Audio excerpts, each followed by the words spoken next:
ꯌꯥꯗꯀꯣ ngamba saba ngamni ngamdraga ko moi gi pangal se lai tabna hujikti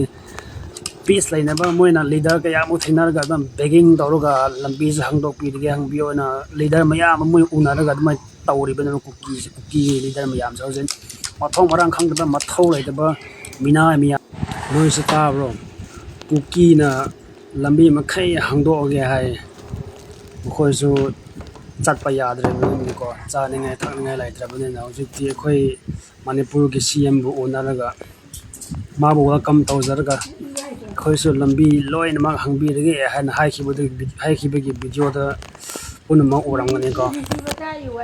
nuna khoi gi CM sna kre hai noina lambi hangbudo community khuding mak ki hangchiko hangbi risiko haina khoi CM na hangni ko na kuki na hoi hai kreba moina ngasi di lambi do hangdorge haina moina dum haidokre kai thokni di khangre ko khoi praja ni yagadra atra ga kuki ga khoi CM nak bu ya biraga khoi public na su yagadra ai bu de khangde ko makha ta na khoi ngai min si kai thokni kri thokni ai bu do khoi yeng si bu ko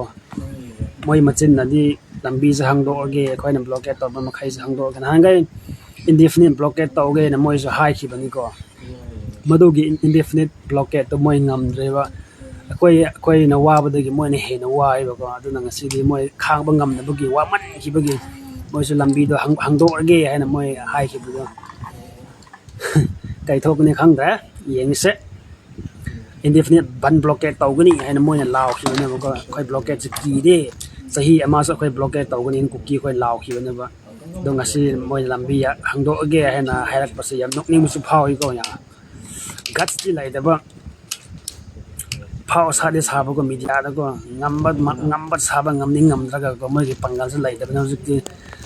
peace lainaba moina leader kaya mu thinarga dam begging tawruga lambi se hangdok pi dige hang bio na leader maya moi unaraga dum tawri bana kuki leader mayam se hojin mathong marang khangda mathau laitaba mina miya na media da comment da laga phao sa da kana deba noina gi leader na tawdo yengo ngoi so khara yenga khara khallo ba sida comment da phao sa daga nadi laitaba gi mataw tawguno ko noina comment da phao sa rasu noi gi leader an tarbu mayam do yengba ne noi se ngamdre haiba dum ta e ba ko su khange dana ngamdre di ngamde hayo ngamdraga ngamba sagano ba nokningi ko mi haiba sini ko yengse ko kai thokani amda ngai minna siba hai miam ngarang kangpokpi da CM lakpagi kanaba profit karino khangbra noi kangpokpi ward number 8 da yum makhai tumna mai chakibdo CM lakpagi profit ni development ni sumdra